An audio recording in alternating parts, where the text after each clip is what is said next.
আলো ছায়ার মাঝে বেড়ে ওঠা চা শিল্প নিয়ে শঙ্কা কাটছেই না। সম্পূর্ণ প্রকৃতি নির্ভর এই শিল্পের জন্য জলবায়ু পরিবর্তন গলার কাঁটা হয়ে দাঁড়িয়েছে। যে সময় বাগানগুলো সবুজের চাদরে ঢেকে থাকার কথা, সে সময় খরায় পুড়ছে বাগান।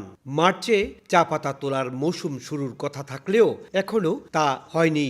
গেল মৌসুমে মজুরি বৃদ্ধির দাবিতে ২০ দিন চা শ্রমিকদের ধর্মঘটের পাশাপাশি আবহাওয়া অনুকূলে না থাকায় ১০ কোটি কেজি লক্ষ্যমাত্রা পূরণ করা সম্ভব হয়নি।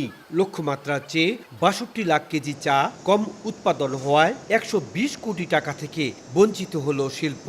চলতি মৌসুমের শুরুতে অনাবৃষ্টি শিল্পের জন্য কোনো সুখবর বয়ে আনছে না। আমাদের যে দীর্ঘমেয়াদী আবহাওয়ার পূর্বাভাস আছে তাতে মার্চ মাসে সামগ্রিকভাবে স্বাভাবিক অপেক্ষা কম বৃষ্টিপাতের পূর্বাভাস রয়েছে। উৎপাদনে বারবার পিছিয়ে পড়ায় এই শিল্পের সঙ্গে সংশ্লিষ্টরা শঙ্কিত। ছিটেফুটেও কিছু বৃষ্টি হয়েছে কিছু এরিয়ায়, আমরা খবর পেয়েছি কিছুদিন পূর্বে, কিন্তু সেটা পর্যাপ্ত ছিল না। এই কারণে আমাদের ফার্স্ট ট্রিপিং বা প্রথম আমরা যে প্লাকিং করি সেটা কিন্তু ব্যাঘাত ঘটছে।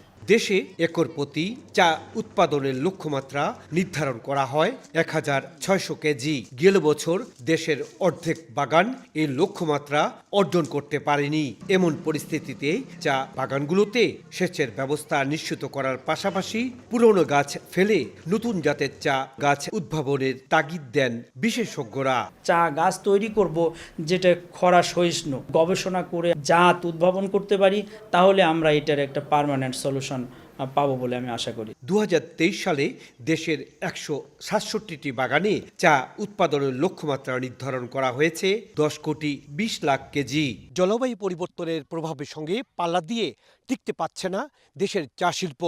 এই অবস্থায় আধুনিক প্রযুক্তিকে কাজে লাগিয়ে এই শিল্পের আরও উন্নতি সাধন করা প্রয়োজন বলে মনে করছেন সংশ্লিষ্টরা। সিলেটের লাক্ষাতুরা চা বাগান থেকে ইকরামুল কবির, সময় সংবাদ।